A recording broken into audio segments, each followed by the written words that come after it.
Welcome to Women Entrepreneurs Radio. I'm your host, Deborah Bailey. And when I started this show in 2008, I was on a mission to promote women-owned businesses and help women succeed by providing resources and valuable tips from other women and men, small business owners. In each interview, my guests speak openly about their triumphs, the scary times, and tough decisions they had to make along the way. Women Entrepreneurs Radio is about showing women how to harness their natural strengths to achieve success on their own terms.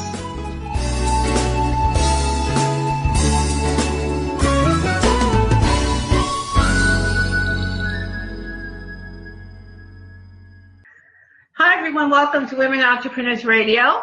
And I'm your host, Deborah Bailey. I'm really glad that you could join me today. And today I'm going to have a show with a co-host, Kerry Heaps. And she's been here before for many other shows. I'm really glad that she could return to have another very interesting conversation today. And we're going to be talking about networking in this particular show. There'll be some others coming up as well. But this one we're going to cover that topic, which I think is really important for entrepreneurs. So I know you will listen in and take lots of notes. Okay, so we're going to get started. And I'll introduce Kerry. Kerry Heaps is a founder and publisher of Strictly Marketing Magazine. She's also the host of Strictly Marketing Talk Radio. Magazine has recently spun off an online community for women and men too, looking to gain more media exposure. It's like a bitch media. She owns Knockout Marketing, a business-to-business telemarketing lead generation firm. Her passion is to help other entrepreneurs with their marketing efforts to continue their dream of running a successful business. So welcome back to the show, Kerry. Thank you, Deb. As always, it's such a pleasure to co-host with you. We always get into so much trouble. That's so true. That's so true, but it's good that people have the information they need in this really changing business landscape. So I'm so glad that you could join me today. So, I think we should just dive right into this with networking, which is always a very, very important thing that people need to know more about. So, let's just get started with it. As far as networking is going these days, how do you see it changing? Is it really morphing into something else right now? Well, I think a couple of things. I think that with networking, it's still the same concept still applies. And I think the way that we're networking is changing simply because of social media, because of all of the different things that we have going on online, meeting people. You can connect with somebody who lives in Australia and you're in New Jersey and build a relationship with them and never meet in person, or maybe meet several years later. But still the context of it is still the same. It's building the relationship. And that's the key phrase here, because building that relationship, it depends on both people, both parties fully participating and helping one another. And that seems to be the key thing. So I think it's changing in regards to how, people are getting, from what I'm hearing out there from a lot of different people, they're getting frustrated with the aspect of marketing. For example, they'll join their chamber, spend several $100s on the chamber, going to different events, meeting people, maybe doing some trade shows and connecting with people, joining a BNI type organization or leads group, in addition to all of that, and they're spending a lot of money. And I think people are really starting to realize that they have to kind of maximize their efforts, what they're doing, moving forward with different things, and networking is not going to be an exemption. We've seen a steady decline over the years with networking events and getting people there. It's like pulling teeth, because it's not only it's spending the money, it's investing the time and the effort to go out there and really promote your business. And I think a lot of people have gotten away from the fact that networking, building that relationship, you need to focus on one another. if it were a perfect world and I was helping you in networking and you were helping me, we were really benefiting from the connection, but a lot of times it just doesn't happen that way. Yeah. Somebody drops the ball. Somebody takes what they can get and then they don't do the same in kind for the other person, which totally defeats the whole aspect of networking and has frustrated a lot of people. So I think you're going to see more maximizing one-on-one meetings, maximizing connections, and probably a lot less of, people are not taking that money, the couple $100 that they could be spending investing into a leads group or a chamber group and using it elsewhere. Maybe attending a few times, checking it out and meeting a few people. But as far as fully vesting themselves in it, we've seen a decline, and I don't think that's going to change. That's interesting. Actually, I've definitely seen that here where I am in New Jersey, but that's, been over a certain amount of time where, I used to see more information about networking, or they have, meetup.com also exists, and there's groups that go on there to say where they're going to be going, and I rarely get updates now. I said to get notifications emailed to me. I rarely get updates, and then the few groups that I saw in New Jersey really don't seem to be doing very much at this point. So that's kind of like, oh, okay, I guess they've just kind of run out of steam. And the last thing that I went to, well, this is a few years back, where, I drove up in North Jersey, which, New Jersey's a small state, but the traffic is horrendous. So, driving up to North Jersey could take an hour, depending on what's going on. But, went there and paid for the lunch and all that. And what I found was a lot of people who were just there to sell something. They were there to try and sign someone up. For what they were selling, they weren't necessarily there to meet people and build a relationship. It was more, well, if I can't sign you up or whatever today, I'm not going to bother. I'm just going to walk out, or I'm not even going to bother to build that relationship, because I should just, walk in and hand out my business card and get business today. And I think that a lot of that has to do, of course, with people just not knowing how to communicate with other people. That could go a lot deeper than actual networking issues. Maybe they just don't really know how to build relationships to start off with. But I think because of that kind of experience, it could also ended up turning off a lot of people who felt that I want a little bit more out of it if I'm going to travel to a particular thing or pay money or whatever. I want more than people just handing out their cards and wanting business right away. Right. Well, I've always said, Deb, and I think I've said it here on your show as well, that there's the 4 E's of networking. People's education, how they're educated about networking, plays a vital role in the results that they're going to get. Number one, their education level. Have they really, have they read sales books? Have they read books on building relationships? Have they read, different things on building those relationships and how to be, mutually beneficial? Secondly, their experience level, because everybody's different. Some people have never networked before, and some people may have been networking for years but never did it right to begin with. So they have to be thrown back into that beginning category. And then third, their expectations. Everyone's expectations seems to be kind of in line that, if they've never networked before, that they're going to show up at the event. Everybody's going to see them walk into the room. A hush will fall over the room. Everyone will automatically run up to them, say, "Where have you been all my life? I want to buy from you." And then they retire, and And it sounds funny for me to say it that way, but that is because I'll have people tell me, "Well, I went to a networking event and I didn't get anything out of it." Oh, really? You start to delve into it more, and again, that's kind of their expectation. And then the last thing is education, their experience. The execution is very important, because that's really the key thing. If you're not executing that plan right when you walk in the door and you're there just to sell to everybody, and that's the wrong way to do it. It's the wrong approach. You might as well you'll get better results taking your business cards and cold calling down the street at the office park. really well. And probably better results because again, most people who go to networking functions have to pay to go there. And, if you're coming up to them with a hard sell, it's almost like they paid to get sold to. So they're not going to call you back. They're probably going to throw away your business card. Who knows what they'll do?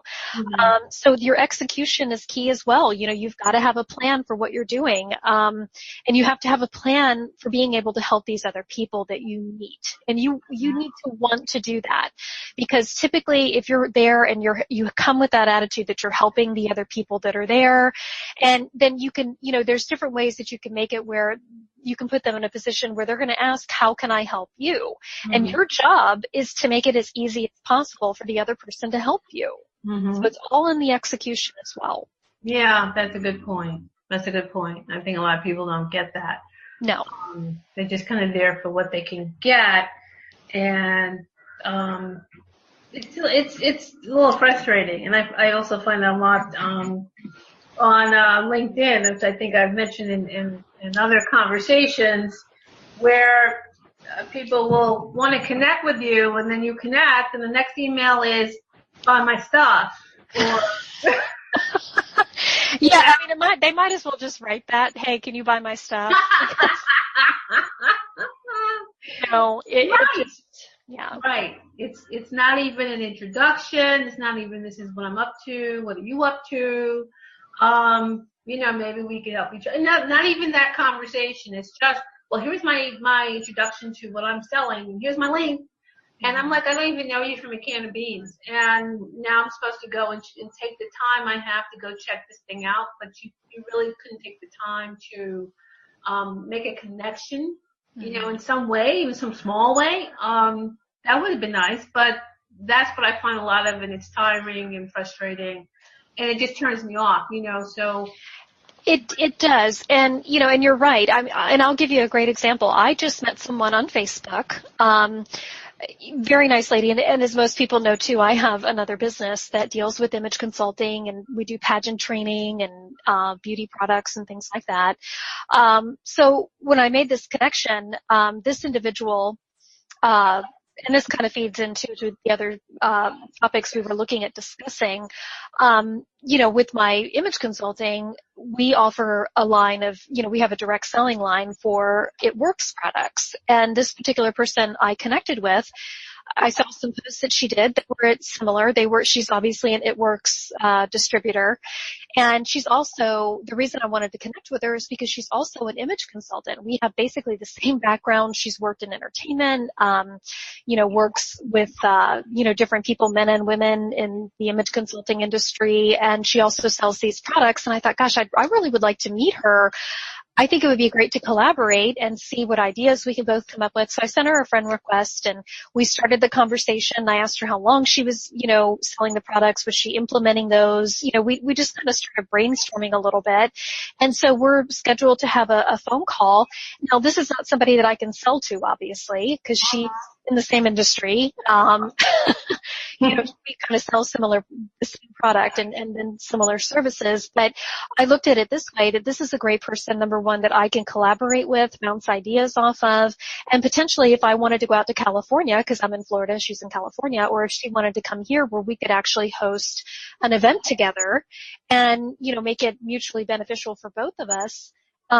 She is someone that I think would be a great person for me to do that with, because clearly we're both in the same industry. So you have to look at each connection and really, it's not customizing it, it's building that relationship and saying, how can I help this person? That's what you should be asking with every person, even if you're meeting them online. How can I help this person? How can we work together? If you go into it with the attitude of what's in it for me, I think people can see that whether they're right in front of you or, like you said, if they're sending you buy my stuff on LinkedIn. I mean, people can see through it. Yeah. Yeah, that's true. That's very true. And yeah, I think a lot of people don't really understand that the relationship building really is key to everything, as opposed to just trying to get what you can get in that moment. This doesn't work. So, we're talking about how you see things changing. So what do you think is staying the same as far as networking? I think the concept of it is still staying the same. And I think that's where the issue is still there, that it's, it's supposed to be mutually beneficial for both people, that we're networking, we're making connections through one another, but it takes both people to do that. So the concept has not changed. I think the idea of it, the different ways you can do it, has changed, but the concept is always going to stay the same, which in a way is good, but in another way it's not good, because we have so many changing platforms with technology, different things that are changing every day. The landscape is changing. Years and years ago, when I hosted events for a living, for every 10 people I invited, 8 of them would show up. I had an 80% show rate, which is very high. Today, you host events, if people are not paying in advance for them, and you're just doing a straight networking event, out of every 10 people you invite, you might have 2 or 3 that show up. I mean, that's the decline in the numbers. So, you've got to get people there to events if you want them to network. But, again, the concept hasn't changed, so there's pluses and minuses to that. But that, I think, will be the thing that is good, but it's also producing a new set of problems. Does that make sense? Yes, without a doubt. I think that's also true, that I saw some time ago, even with webinars or teleclasses or whatever they're called now, where a little bit back in the day, you could have, teleclass, webinar, whatever, and you would have a nice number of people showing up, and then it started to get to the point where you wouldn't, you may have a bunch of signups, but you're not going to have the numbers of people actually showing up. So then you start to see people saying, well, you have to be on the call to get the special offer, or I'm not going to do this again. Ways to try to get people to show up. And I don't know if they, a lot of them really work, but it just seemed that they started to fall off, where people just weren't showing up for those things, whether it's because they thought it was a lot of pitching or they just didn't have the time. It's hard to say, but you did see that change, and now I see more people recording webinars where they may say the webinar is live, but it really isn't, and I just had listened to one about a week ago where someone was pitching something, but then they have the chat going on, and you can record the chats as well, and someone was talking about Halloween, and I was like, okay, this whole thing is a recording. But that's not how it was marketed. This is something the person has already recorded months ago and now is using again. That's great. It works for you, it works. But I don't know. I guess it would have been nice if you just said so, because now if you're chatting, if you decide to go and chat, well, these people really aren't even here. Maybe a few people are here, but a lot of the chat stream is something that was already recorded from last time around. So it just seems with the technology, what you're finding on one hand is a lot of people now are maybe pre-recording what they're doing, and they're still not really interacting with you in the moment. But then on the flip side, I guess to some degree I can understand that, because you're trying to connect, and maybe the people just aren't showing up, whether they're burned out from all the other things they're invited to, or they're busy doing other things, or whatever's happening. There seems to be in some ways less immediacy, or less people being in the moment and relating to each other. I don't know. Maybe I'm not describing it right, but I think there's some distance between, the people you're trying to connect with and you. I think there is, and I will say, piggybacking off of that, when you talk about like webinars or virtual events, a lot of these events are free. And we've had a conversation in the show about this before, where, typically if someone is not vested in it, if they're not paying for it, you're automatically going to have a decline in show-ups. That's just how it is, because they have nothing vested in it, where you have everything vested in it if you're putting the whole thing together.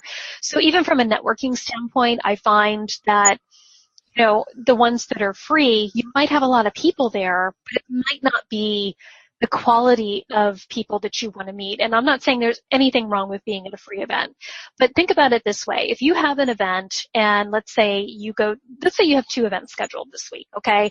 The first one you go to is a free event, and you got an email for it. You told them you were going to be there. You show up, and let's just say there's, I don't know, we'll say 50 people that are there. And everybody's having a great time, and you're seeing, oh, okay, great, there's lots of people here. You start running around the room, and you're meeting people, you're getting some hors d'oeuvres, and you're talking to different people, and you're connecting with them. But then you also kind of notice too, hey, there's a lot of people here. I've met a lot of people here. And then you go home and you're going through your business cards or the information that you've collected from, different people that you've met there. And let's just say that you stayed the whole time. So you connected with 15 people, and you start going through those business cards, and it's sad to say, but a lot of times on the free events, you're going to be getting a lot of people there that really, they may not be, they may be a good fit, but they're there because it's free.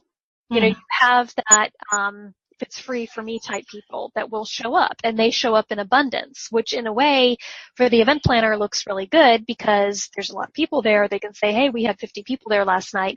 Logistically, out of those 15 people that you talked with, you start going through the cards, you start looking at it going, okay, well, I met this person, and maybe they're not willing to meet with you in person, or, they're just not really a good fit for what you're doing, because from the standpoint of, that's usually what you find, and I've done a lot of research on this. You go to these free events, and people are there because it's free. Mm-hmm. So if they're not willing to pay $10 or $15 to come to a networking event, and you have to look at your product or service, most of us sell something that costs a lot more than $10 to $15. Mm-hmm. Okay. A coaching session might be $150. So for somebody that's showing up at a free event, which you will hear from a lot of those people are going to be, that's not in my budget, I can't afford it. So if money is going to be an issue, if you need people who can pay you for your product or service, I've always said stay away from those. And webinars included. Typically those webinars, you might find it's a lot of free content that they're giving away, but then they're trying to get out of those 50 people, they might have 2 or 3 that sign up that actually have the money to pay for the class. Mm-hmm. It's kind of the similar thing. So let's just say the next night you go to the event you paid $20 to register for, and instead of 50 people, you walk in and there's 20. So you're actually able to meet all 20 people, and out of those 20, when you go home and look at your cards, 10 of them are a great fit, for you, and they're people that you can align with and do more things with. A pay-to-play thing, which we've done shows on before or talked about before, it's really, it can factor into, your networking events. And it doesn't sound nice that I'm saying that, but there is a lot of truth to it. Mm-hmm. If you're showing up at an event because it's free, you have to realize everybody else is probably doing that too. So, if they're showing up because the event's free, that kind of tells you, and again, I'm not saying you can't get a superstar from a free event. I'm saying that it may not be the best use of your time, but a good way to find out if it is or if it isn't, test it out. Go to some events that are paid, some that aren't. See what the results are, and I think you're going to see something very similar to what I just described because, again, a lot of us, we offer products that cost a lot more than $10 or $15. So if someone's not willing to invest in their business and pay that to meet more of a qualified type of candidate or business potential client, then they probably aren't going to sign up with you or be, even after you build that relationship, you're going to find money is an issue for them. Mm-hmm. And as we've talked about before, money is always going to be an issue with an entrepreneur, but you still have to pick and choose where you are putting it in. And I'll share this too. It's kind of a little bit off topic with networking, but it kind of follows the same thing, with our show and with magazines and everything. We're looking for contributing writers and contributing content all the time. I have one company that we deal with now. All of the other companies that I have dealt with that the people who are receiving our updates don't have to pay anything for it are a nightmare for us to work with. We don't even bother posting it out there anymore. We have one company, and the reason we work with them is because it's high-quality people, high-quality content that they provide, and they understand how the publicity game works. Mm-hmm. So there's, it's less heartache on my end and headaches and things of that nature for the magazine. And it's because the people who are receiving those updates, we know that they're paying to be on that list. Mm-hmm. And again, When you're willing to invest in yourself, it gives you an idea. It's a different type of person. Does that make sense? Yes, it does. Yeah. It does. It really does. And have you seen that too, Deb, with the free versus paid networking? Do you see a difference in the quality of the people there? Oh, sure.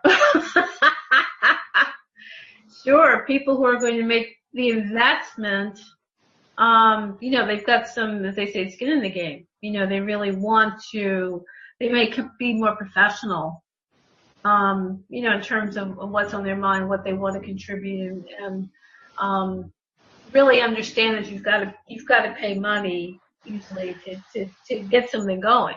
You can't just, continue to just get stuff and never do anything with it. Because I also find that, like say I've done presentations at the library for, small business people who want to go do social media, and also for, individuals who want to do social media. I've done that, and I'm getting paid to go to the library. Mm-hmm. Patrons don't have to pay, thankfully, to show up, and they do show up. But, some people will show up who are in the business and want to do something. And, a few people I've who have expressed their interest in wanting to know more information, I've gotten in touch with. And, it's usually after the initial excitement wears off, it's like, well, I'm a little busy, or I'm busy at work, or, but in the moment they were all gung ho. But then when it's time to really, okay, let's get together. Let's play ball. Yeah. It's suddenly, it's not a priority anymore. So it's not a judgment on them, but that is a lot of what happens. Even though they may want to build their business and want to know more about how they can use marketing to do so, because they didn't really pay to show up there, they may not, it's in some level not the same priority for them as maybe something else that they did have to pay for. Mm-hmm. That's what I find. But, like I said, you can talk to a lot of people, and, you have to do that. So you may talk to tons of people before you get the person that says yes. So I'm not, like I said, I'm not saying that to say anything bad about them. I'm saying that there is a different feeling when someone has to make an investment.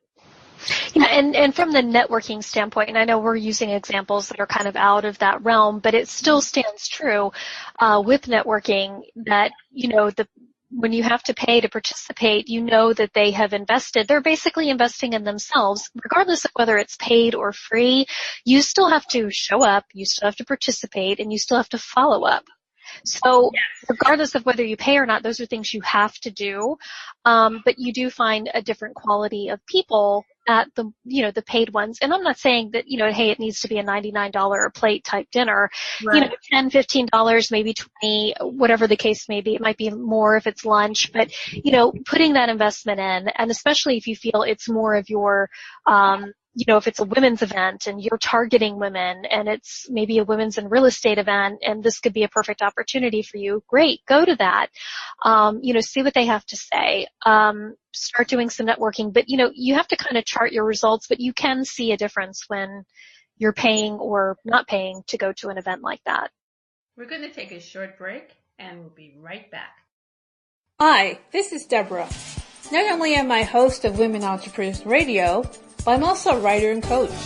I've learned that making professional changes calls for a change in mindset, and that's not always easy to do. In my book, Think Like an Entrepreneur, Transforming Your Career and Taking Charge of Your Life, you'll learn the 5 steps to thinking like an entrepreneur so that you can move from idea to action. You'll also get information on how to manage fear of failure and how to banish self-doubt. And you'll receive lots of motivation to pick you up and point you in the right direction when you're facing the emotional and mental challenges that come with making life changes. In fact, one reviewer said, the book gave me ideas to match with my own feelings. This book is clear, straightforward. All tips are really good and easy to apply. I couldn't agree more. So get your copy today of Think Like an Entrepreneur, Transforming Your Career and Taking Charge of Your Life. It's available in print, ebook, and audiobook on Amazon.com.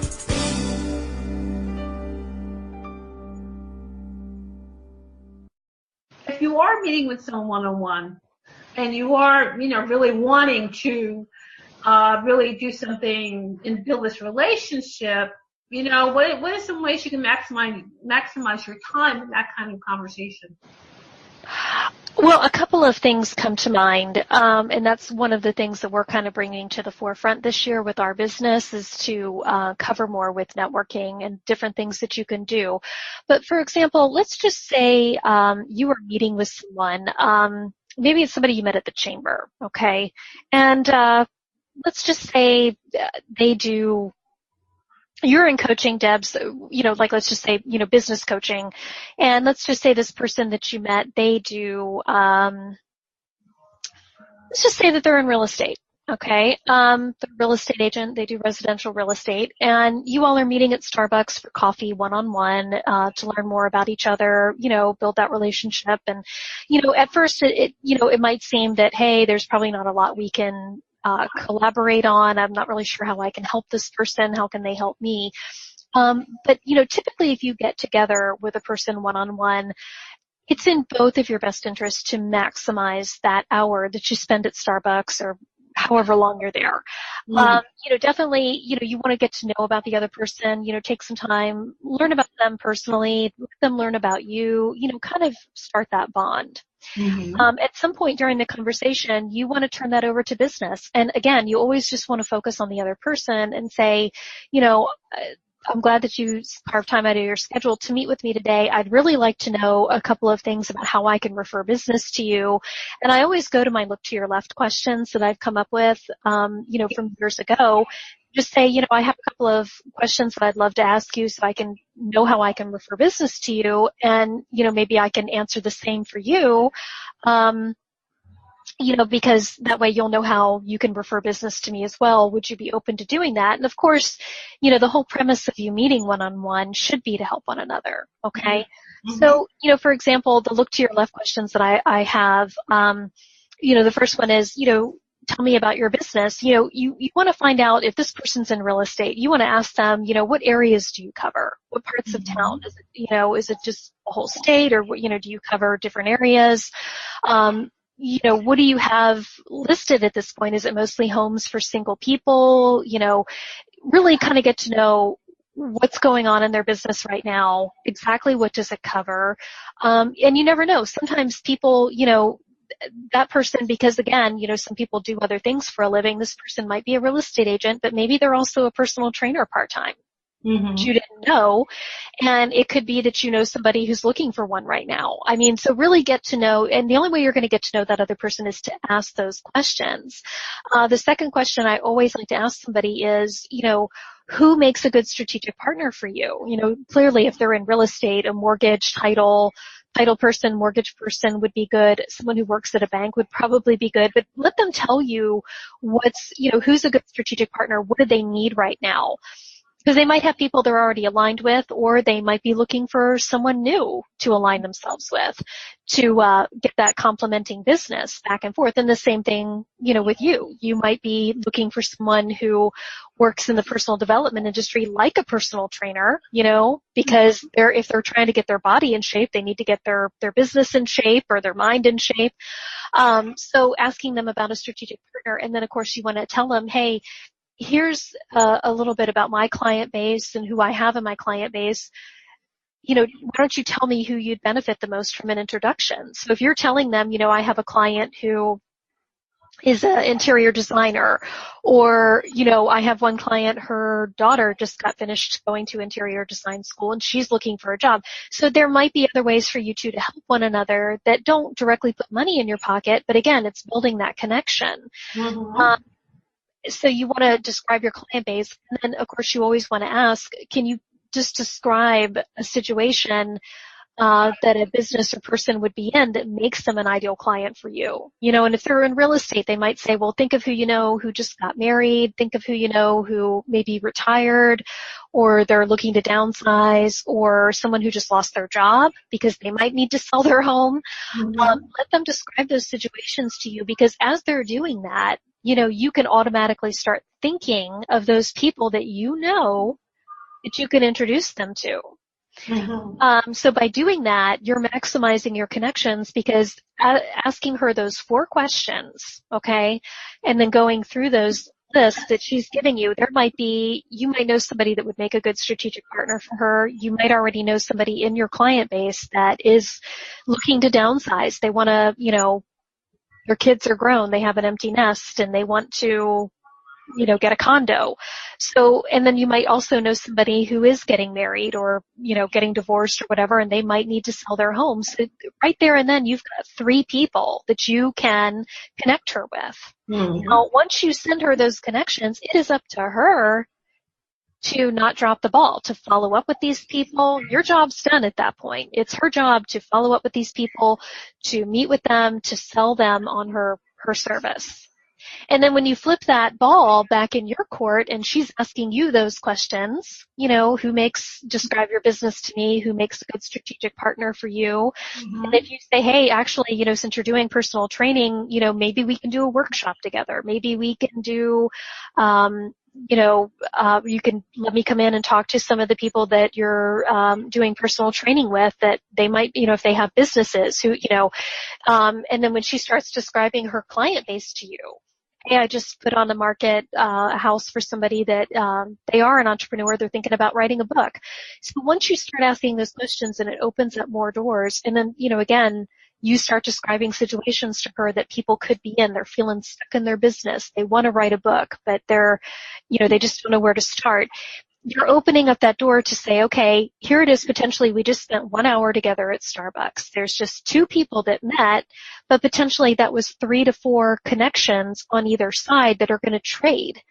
And if you think about it in terms of that, if you go, that potentially you could do business with, that could be potential clients. Mm-hmm. So you're not going to find that if you go to a networking event, you're making that initial connection with her to sit down and meet. But if you're able to do that, even with the people that you know, and just, kind of pick their brain, let them pick yours, and you're going to find if you both do it and you do it correctly and you're both fully participating, you can walk away with more connections than you would at a networking event. That are more qualified for you. No, that makes sense. That's very good advice. I think that a lot of times that kind of conversation doesn't come up where people say, well, what was the right type of person you're looking for? And I may be the first in one, and just, the opposite is true as well. So, and I think it goes back, Deb, not to interrupt you, but I think it goes back to where people have that misconception. They're educated wrong on networking. They're thinking when you go to the networking event, you're supposed to do everything but talk about your business. And that's not the premise. The premise of networking is so you can if you're going to go there to make friends and talk about, hey, I have kids, you have kids, let's bond, that's great. But 9 times out of 10, nobody ever takes the conversation any further than that. And that's where the problem lies. If you take control of the situation and learn it, you definitely want to learn about the person, of course. Mm-hmm. But even if you're going to be waiting 6 to 8 months until you really get to know them and then start referring business, you're not going to make it. Right. You're not going to make it. I'm sorry, but you're not. It's just you are ultimately there to network. I went to a networking function years and years ago, and I think I've told you this story before, but I went to this event and I actually went up to 2 people that were talking and they were having a glass of wine, and I just said, oh, hi, because I really liked the ladies. I think she had a pin or something on that I liked, and I just said, oh, my name's Kerry Heaps. What's your name? I'm not here to network. I'm just here having a glass of wine. Both that we're not here to network. And it was almost like, and my first instinct, and I think it came out of well, why are you here at a networking event? Right. If you're here to drink and have a good time, you could do that anywhere. Why pay to go to that event? Or, if it's a free event, fine. But again, knowing that's the premise of it, don't go. Right. If you need to make friends, you shouldn't have to pay to make them. You can make them at church. You can go down to the mall, stand out in front of the, in the parking lot and just meet people.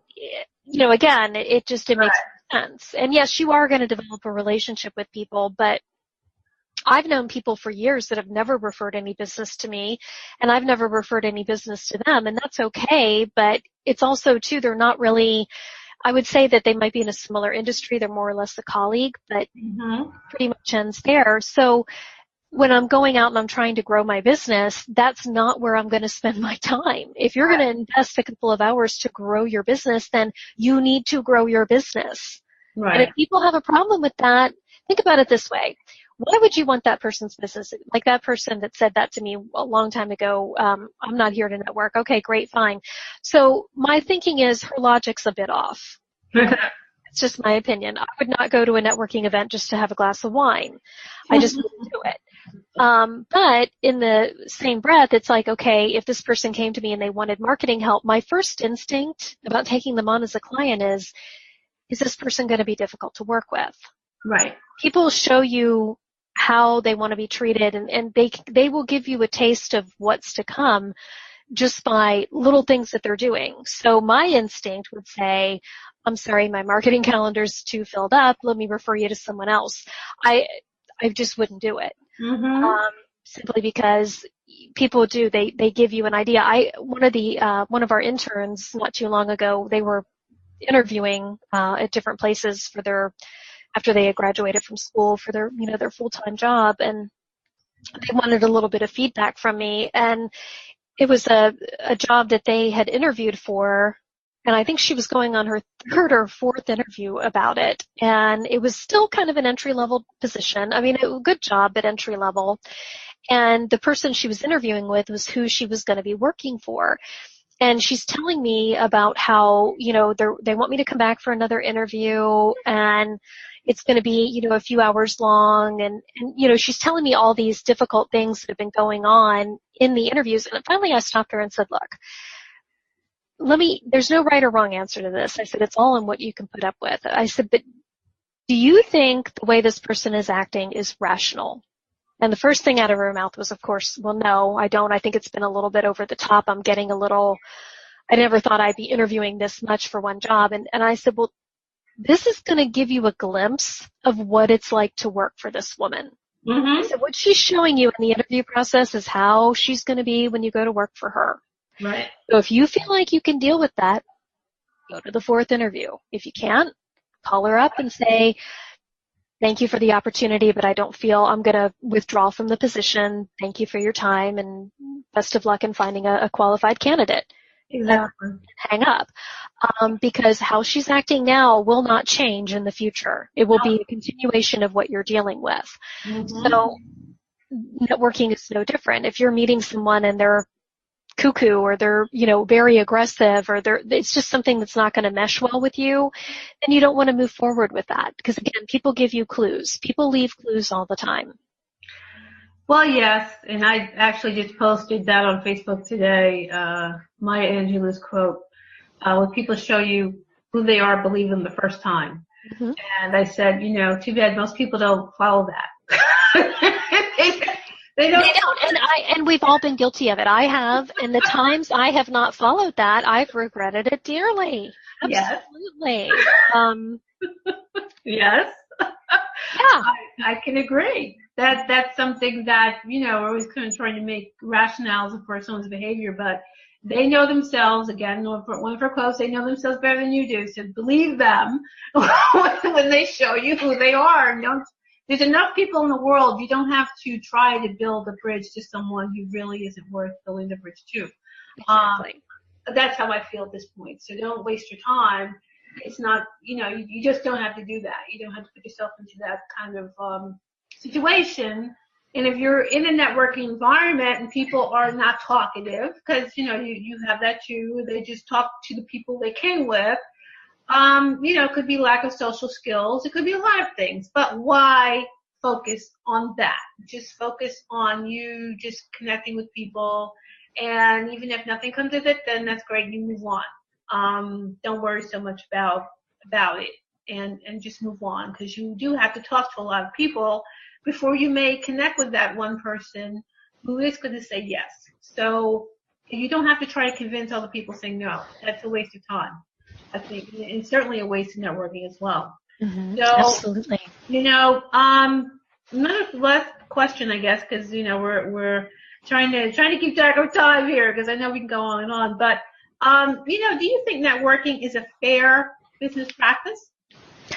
I do, if the people who are involved in the networking, A and B, C, whoever, the people who are involved in the networking are being amicable. They're each helping one another. They're playing the part. Mm-hmm.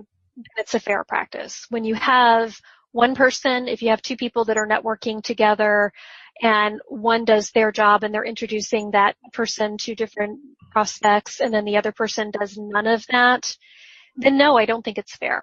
Mm-hmm. Mm-hmm. And that's on the other person. And, unfortunately, that always comes back to bite people in the butt when they do that. Because they're willing to take from the other person, but then not give back. So it has to be, as long as it's mutually beneficial, both people are doing what they're supposed to be doing, then yes. Mm-hmm. Mm-hmm. Yeah, I agree. And if that person is showing you that they're not what you thought in their behavior, then, you really have to make some decisions. And that's up to you as an individual. But don't expect them to be different if they're not really open to sharing anything or interacting with you in a certain way. Then either you accept them as they are or you just kind of move on. And I think that's the best advice. Exactly. And the same holds true for networking. If you meet someone who is not, you're helping them and then they drop the ball with it, there's really no connection there because the connection ended with what you did. They didn't pick it up and move, and reciprocate. So you have to kind of keep that in mind. And like you said, they show you who they are the first time. And if they do that, I used to have a running rule with my networking is that I would help someone one time. I would do one connection, mm-hmm. Kind of as a test. And, if I reached out to them for help or if they didn't come back and help me, or if I called them and said, hey, I really need some introductions to blah, blah, blah. Oh, well, let me get back to you. And you never hear from them again. And of course, those are the people you do hear from them again. They will call you. They forget all about that 6 or 7 months down the road and they need your help. And that's, I'm not going to invest my time in you when you weren't willing to invest your time in me. Right. It's just that simple. Right. And I think that's something everybody can learn from, I think. So, Kerry, could you please share where people can find out more about you? Yeah, they can go to America's Most Wanted. No, I'm just kidding. Oh, sorry. They can go to the main website for the magazine, strictlymarketingmagazine.com, and they can view the online publication there, and they can also listen to any past episodes of our show as well. And we always are updating our blog with different posts and different sales and marketing stuff. So that's the best site to go to. That's fantastic. Yeah. Well, this has been an excellent conversation as always. And I'm going to wrap it up, but I just want to ask, do you have any final thoughts or anything else that you want to share? Final thoughts on networking. Again, I think the key thing is ask questions. You're not going to learn anything about your prospect if you don't ask questions. That's true. That's excellent. That's an excellent one. I think, if we get to do something at some point about sales, I think that's another thing that I think is very important, because I can remember a meeting I had with someone who I met from this same women's business organization, and I just wanted to chat with her, and instead of asking me questions as to what I needed, she was trying to sell me her solution. And it became very overbearing to the point where I just felt like, wow, I can't wait to get away from this conversation, because she's not asking questions. She's not asking basic questions, and unfortunately I liked her. I would have liked to have heard more about it less aggressively, but it was at the thing where anytime I touched base with her later on, it would start all over again, and then here's the aggressive, this is my thing, as opposed to having conversation and learning and asking those questions. I think that's key for networking, key for selling, key for anything. So I'm so glad that you said that. Well, I will tell you, too, if that ever happens again to you, anybody in the listening audience, or to you, Deb, where someone's being really aggressive like that, a really good icebreaker is the next time that they're honing in and they're pushing it hard and, my program could really help you, interrupt them and say, let me ask you something about your program. Do I get a free oven mitt? And then just be real silent, and see, it'll throw them off guard because, and if they say, well, no, I just say, you were this close to signing me up. Sometimes you have to inject a little bit of humor to get them. Oh my God. Do I get a free oven mitt? I mean, That's a good. you are in trouble if the person says yes. Right, they may be out of the game. Yeah. That's so true. Oh my goodness, that's a good one. I'll keep that in mind. Asking questions is key, and I'm so glad you said that because I think that fits in many different situations. So, Kerry, we've come to the end of this show, and I want to thank you so much for joining me again, and I'm sure we'll be doing more, but this has been yet another wonderful show, so thanks so much for being here. Well, it's always an honor to co-host with you. We have such a great time, and I hope the audience thinks that we're crazy. I'm sure. I'm sure, and hopefully they were, entertained and also learned some good stuff as well. So once again, everyone, this has been Women Entrepreneurs Radio with your host, Deborah Bailey, and with our co-host today, Kerry Heaps. So I'm so glad you could join me, and we'll see you again next time. Bye-bye.